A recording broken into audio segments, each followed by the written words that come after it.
नमस्कार दोस्तों, एक बार फिर आपका स्वागत है।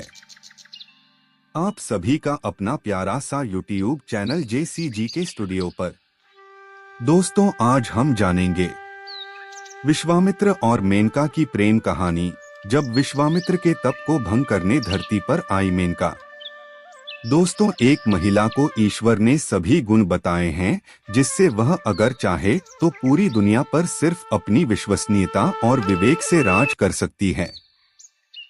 शैतान को बेवकूफ बनाने वाले से यह समझ में नहीं आया कि अगर उसने अपनी खूबसूरती का जादू चला दिया तो वह खुद ही आगे निकल जाएगी। इस बात का प्रमाण एक पौराणिक कथा है जिसमें विश्वामित्र की तपस्या अप्सरा मेनका ने भंग कर दी थी। आपको बताते हैं विश्वामित्र और मेनका की प्रेम कहानी।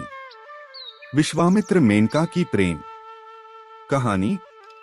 दोस्तों, विश्वामित्र एक ऋषि थे और वह वन में घोर तपस्या में लीन थे।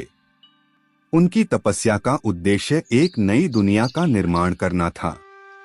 उनकी तपस्या इतनी कठोर और इतनी दृढ़ थी कि जंगल में रह रहे वैज्ञानिक सिद्धांतों का भी उन्हें ध्यान नहीं था।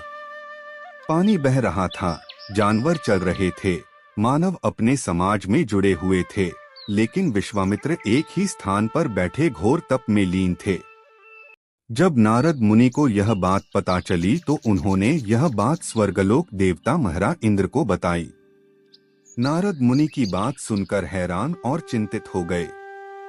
विश्वामित्र के टैप से उन्हें अपना सिंहासन हिलता हुआ दिखाई दिया। धरती पर नमूना मेनका।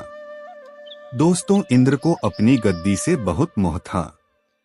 वह किसी भी कीमत पर अपनी गद्दी नहीं रखना चाहते थे।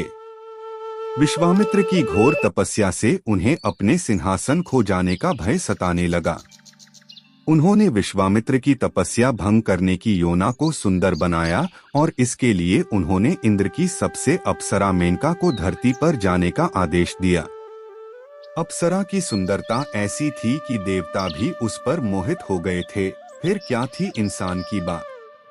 उन्होंने अप्सरा को धरती पर जाने को कहा जिससे वह अपनी सुंदरता से अपनी तपस्या भंग कर दे। कामदेव ने की मेन की मदद की। दोस्तों, जब अप्सरा धरती पर विश्वामित्र के पास स्थित थी तो वह तप में झुक गईं। वह 3 साल से तपस्या कर रहे थे कि उनका शरीर वज्र के समान कठोर हो गया था। जंगल के जानवरों का डर उन्हें हिला नहीं पाया था तो किसी की खूबसूरती उन्हें कैसे मजबूत बनाती थी। वह टैप में झुक रही थी और अप्सरा की खूबसूरती का कोई असर नहीं हुआ। वह काम या रति का वश में कर चुके थे। अप्सरा को कोई भी साधारण इंसान नहीं देख सकता। उसकी सुंदरता देखकर पागल हो जाता है, लेकिन विश्वामित्र का इस पर कोई प्रभाव नहीं पड़ता। कामदेव आगे आए और विश्वामित्र अपने तीर चलाने के लिए मेनका की मदद लें। उनका तीर विश्वामित्र पर चला गया। आखिरकार विश्वामित्र थे तो एक इंसान ही। मेनका के सौंदर्य मंत्रमुग्ध हो गए। अप्सरा की तरफ उनका ऐसा आकर्षण था कि वह अपनी तपस्या को भूल गईं। उनके दिल में मेनका के लिए प्यार आने लगा। विश्वामित्र की तपस्या टूट गई। दोस्तों, मेनका अपनी योजना में सफल रहीं, लेकिन विश्वामित्र को उन्होंने खुद पर मोहित कर लिया। वह विश्वामित्र की ओर से आकर्षित हो रहा है। मेनका ने सोचा कि अगर उसने अपने सच्चे विश्वामित्र को दिखाया तो वह बहुत क्रोधित होगी, लेकिन वह उन्हें ठीक नहीं कर सकी। ऐसा करने पर विश्वामित्र फिर से तपस्या पर बैठ सकते थे। मेनका ने विश्वामित्र से शादी कर ली। इंद्र प्रकट हुए। दोस्तों, मेनका के साथ विश्वामित्र गृहस्थ जीवन लगे रहे।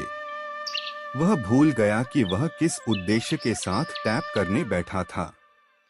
वह पूरी तरह से मेनका पर मोहित हो चुकी थीं। कई साल तक साथ रहने के बाद मेनका ने एक बेटी को जन्म दिया। मेनका यह भी पूरी तरह से भूल गई कि वह कोई साधारण स्त्री नहीं बल्कि स्वर्ग की अप्सरा है। वह अपनी बेटी के साथ खेल रही थी कि इंद्रदेव उनके सामने उपस्थित हुए। उन्होंने अप्सरा से कहा कि तुम्हारा काम पूरा हो गया है और अब तुम स्वर्ग में जा सकते हो। विश्वामित्र को सच बताया।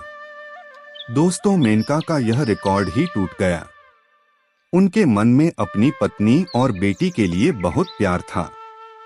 उन्हें ठीक करना उनके लिए आसान नहीं था। वह रोने लगी और इंद्रदेव से विनती की उसने उसे छोड़ दिया, लेकिन इंद्र ने उसे धमकी दी कि अगर उसने साथ नहीं दिया तो उसे पत्थर का बना दिया जाएगा। अब मेनका कुछ नहीं कर पाई। मेनका ने विश्वामित्र को सच बताया। उसने कहा कि वह स्वर्गलोक की अप्सरा है और उसे धरती पर अपनी तपस्या भंग करने के लिए भेजा था। विश्वामित्र यह बहुत दुखी हुआ।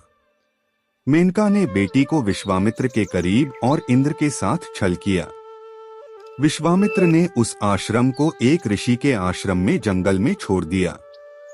यह वह लड़की थी जो समुद्र तट पर बनी थी और उसकी शादी डॉयम कुमार से हुई थी।